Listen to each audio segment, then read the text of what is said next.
Wouldn't you love to get to the point where money isn't an issue, where there's no stress about paying bills and you've accumulated enough wealth, enough savings that you don't have to work for money? You have your free time back, your flexibility to do what you want and to do it when you want. You can think about that as financial freedom, financial independence, but the question is, what does that actually look like in terms of the numbers? How do you quantify that? How do you know that you're making progress or you're getting close to being at that stage? Well, that's what we're going to talk about in this video. I'm going to talk about something called your financial independence number. And we're getting started right now.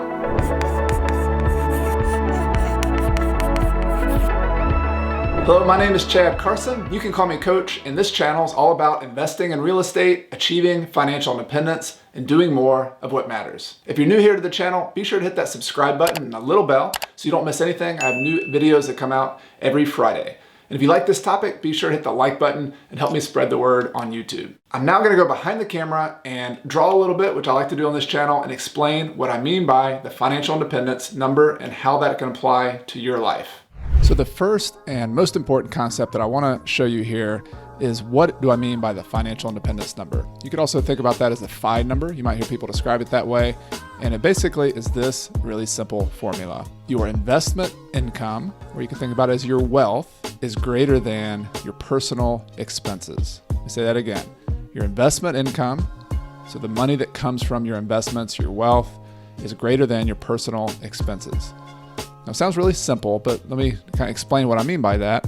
That the money you've accumulated, and I'm a real estate investor, a lot of what I do here on this channel is about real estate, so we focus a lot more on income. I'm going to talk about that a little bit more here in a second. But that means that these houses that you have, these properties, these multi-unit apartments, these mobile homes, whatever the case might be, or whatever mix you have, those by themselves produce enough income to cover what your family needs or what you personally need to pay your bills. So your health insurance, your mortgage, if you have a mortgage on your house, or your food that you're spending, the travel that you want to spend, so that the things that you have to spend money on in your personal life, instead of coming from a W-2 job, having to go work and trade hours for dollars, the kind of simple explanation of what your financial independence number is that point at which your wealth pays for those expenses. And that translates into those things I started talking about, your free time, your flexibility, because when you don't have to get up in the morning and go to work, when that's an optional thing, then a whole lot of different options open up. It's kind of like you're a kid again. You're trying to decide, what are you going to be when you grow up? So that's the concept. But of course, there is more to it, right? There is the question of how much do you actually need? And there's the question of how do you get investments to actually pay for your personal expenses? And I want to talk about this first one first, the personal expenses, and explain a couple ways you can get your head around that. So it's easy when you're thinking about your financial independence number to start with the wealth. And how much wealth do I need to have? How many properties do I need to have? But really the goal, remember, is to pay for your personal expenses. So a great place to start is by thinking about how much do you actually spend? So my question for you, just off the top of your head, do you know how much you spend personally, you and your family, on an annual basis? Is that number something you just have off the top of your head? If it's not, my recommendation is to actually work on tracking it. Now, this can be a tedious thing. It's not easy if you're not into this kind of thing and paying attention to your money. There's a few nerds out there. I'm one of those people who likes to track this stuff. But if you're not, it's going to be a little tedious. But there are tools out there, like mint.com is one my wife and I like to use, where you can basically aggregate all the information from your credit cards or your debit card, whatever you're spending money on, and it can track that for you, and you just categorize it, go on there once a month and categorize it. So that's one way to track it. Another way, if you're not into the high-tech side of things, is just to use something like cash envelopes, where you put your grocery money in an envelope every month, and that's what you spend. You do the same thing for other sources or areas of your life where you have to spend money. Or you can just use like spreadsheets. A lot of people use just Google Docs or some kind of Excel spreadsheet, and that works just fine too. The point here, though, is that many people start with how much money you're making right now. So if you have a salary and you're making a certain amount of money, you think that's what you need to replace. What I'm saying here is start with your personal expenses. Actually look at it, observe it. You might notice some things. You might notice that, hey, I don't think I'm going to be spending that much money in retirement on taxes because I'm not going to be making that much money. Or you might say, I'm going to pay my house off eventually. Or you might think, well, health insurance is going to go up a lot. Now, I'm not sure exactly what it's going to be, but I think that might be more. But the point is, you'll be a little bit more aware of what you're actually spending. And It's not that that's going to be a perfect number. You can round it up and have a little cushion in addition to what your personal expenses are, but that is what you're spending right now. And if it's similar to the lifestyle you're going to live in retirement, then it's a reasonable number to use.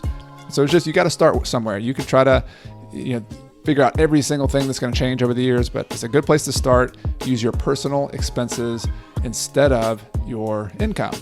And just to give you a kind of some ideas, there's so many numbers here. Depends on you, where you live, how much, how expensive it is in the place you live. But my wife and I have done this exercise pretty often.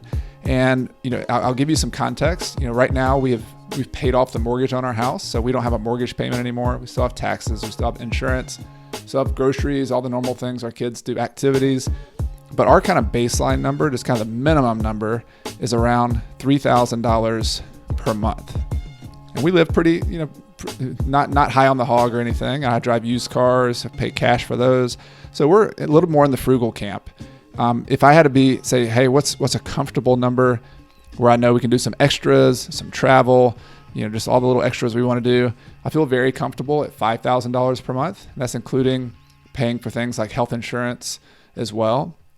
And so that's kind of a round number for me, $5,000 per month, $60,000 per year.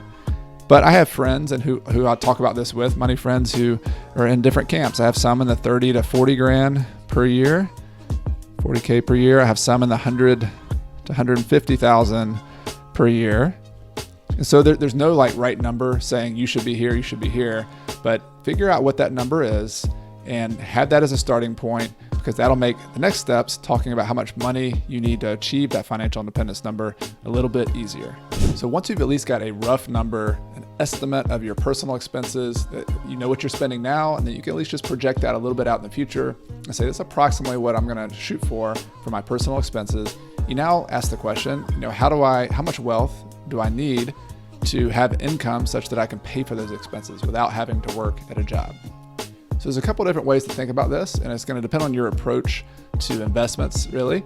I have a video that you can take a look at, and I'll have a link in the description below called How Many Rentals Do You Need to Retire?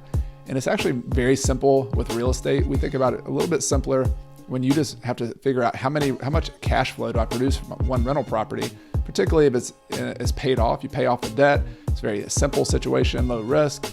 How many rentals do I need? And you just do the math. And so if you want more details on that rental situation and working it backwards from there, watch that video.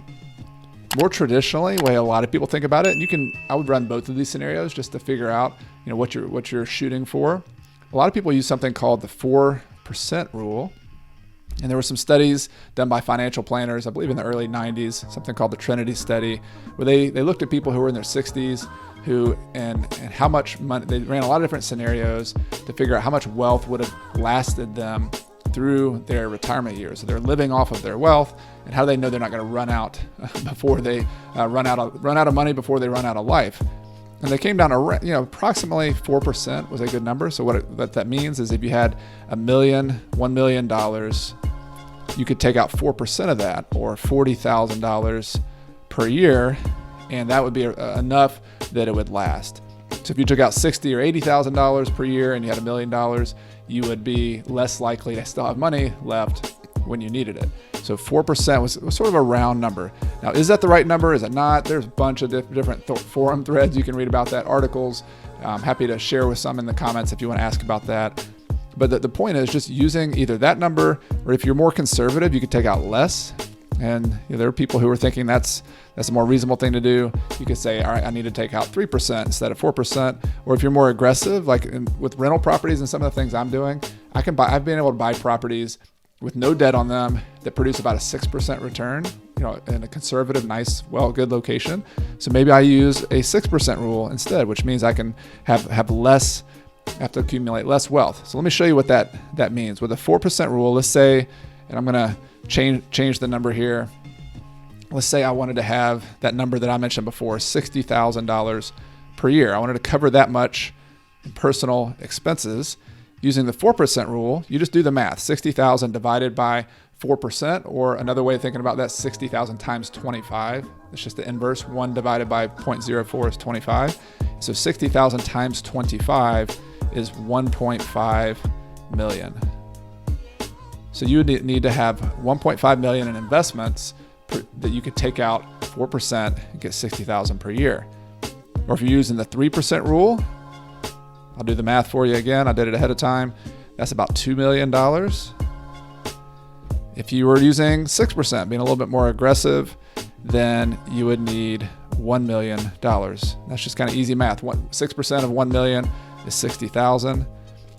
Or if you were ultra aggressive and you said, wow, I can all day long consistently get 10% returns and I can live off of those returns, then you wanted to feel you could do that, you could go up to 600,000. You could save less money. So the point here isn't to say which one of these you should use. I want to give you a range so you can figure out which one you're comfortable with. But somewhere in there is a rough number you can shoot for to say, when I accumulate that much money approximately, I've reached close to my financial independence number. Now, the main purpose of sharing this with you and having a clear idea of your financial independence number, at least as I see it, is to have something to project or look out to in the future. If you don't know where you're going, if you don't know the destination, it's kind of hard to measure your progress along the way. But most of your time is going to be spent living your life, saving money, working, enjoying your family, enjoying travel along the way. And so this is just that kind of top of the mountain. You're climbing a mountain. This is up there along the way. And the idea might seem like this is you're going to only enjoy your life and only get to enjoy the fruits of an early retirement or financial independence once you finally arrived at this number. But I want to show you one other idea related to this on how people are using their financial independence number to hit some milestones before they get there, or to change up or vary the approach to achieving financial independence that allows them to have some financial security, but also enjoy life much earlier than it might seem you'd have to wait to achieve some of these big goals. So to show you how nerdy people in the financial independence movement have gotten, there's actually been names for different categories of people's financial independence numbers. So if you're somebody who thinks you could live off in the range of $30,000 to $40,000 per year in the US, they would call you a lean fire. You're somebody who can kind of live frugal, minimalist. You can enjoy life, and you want to get there a little sooner, and you enjoy life on less, and you'd fit into the lean fire category. People who are in the normal fire category might be in the $40,000 to $100,000 per year category. And then there's something called fat fire, where if you're like, I'm not sacrificing all the travel and the trips and the fine food and all of that. I want to live nice, and I want to make $100,000 per year. Now, wherever you fall, wherever you're shooting for, I'm not here to judge any one of those. I think there's a variety of people in this world, and that's great. But what I want to offer is there's also some alternatives. If those are your goals, let's say that's the top of the mountain. As you climb up the mountain, also consider that there's some alternatives. Particularly if you're in a job that you feel like, hey, I don't want to sacrifice my life at some job I don't really enjoy that much, or maybe a schedule you really don't enjoy, the full-time schedule is not as satisfying for you. Why just push just to get to the top of the mountain when there's some alternatives? And one that people have named that's kind of interesting is something called barista fire. So maybe you get to some level of financial independence, whether that's a lean fire, even half of lean fire, where you have some of your personal expenses covered. Maybe not all of them, but then you've just got the basics taken care of, and you continue to work a part-time job. So it's not as intense. It's not the job where you're having to sell out basically and work somebody else's schedule and do exactly what they want you to do. You work a job, whether that's a barista or whether that's a consultant or whether that's just being a teacher and you've never been able to do that because they don't make as much money, starting a nonprofit, whatever it is, you do what you love doing first and foremost. But you use the leverage of whatever amount of wealth you've built, whether that's covering a couple $1,000 per month or $5,000 per month. You know what you need, but you're just covering some percentage of that. And then you're using the part-time work, and I call it semi-retirement, where you're still working some, but it's a much more leisurely pace. So leisurely pace. And most importantly, you're doing work you love. So most people I know who are trying to achieve financial independence aren't doing it because they want to sit around drinking pina coladas on the beach. That's fine if that's what you want to do as well. But most people still want to contribute. They want to use their skills, particularly earlier in life. If you're in your 30s, 40s, 50s, even 60s, people are wanting to continue working and contributing but they're not wanting to do it in a stressful way. It's something they don't like. So I really like this idea of barista fire, semi-retirement.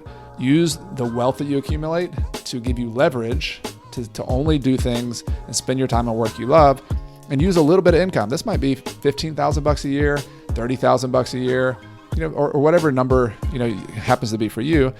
That can make a big difference. That might pay for your health insurance. That might just cover a little bit of uncertainty that you don't want to live completely off your investments, just having a little bit of money coming in, but you enjoy your life. You're living the kind of lifestyle you like. I think that's a good thing to shoot for. The other thing that I have done a lot of along the way, as you're climbing the mountain towards these goals, is take mini retirements. And I'll probably talk a lot more about this in some future videos, and you might have heard about it before, but I've taken 4-month trips back in 2009. I took a 17-month trip abroad living with my family in Ecuador, where my kids went to school there and they learned to speak Spanish, and we made a lot of great friends there in Cuenca, Ecuador. And so these mini retirements, whether they're for a month or 4 months or a year and a half, taking some breaks along the way. You can think about it like as stopping at a little plateau on your climb up the mountain. I have found is a great way to enjoy the fruits of this early retirement lifestyle while still going back to work and still continuing to climb and build wealth and achieve bigger financial goals, but getting to enjoy it along the way. Hope you enjoyed that video on your financial independence number. I would love to hear from you in the comments. Do you know what your financial independence number is? Have you tracked your expenses?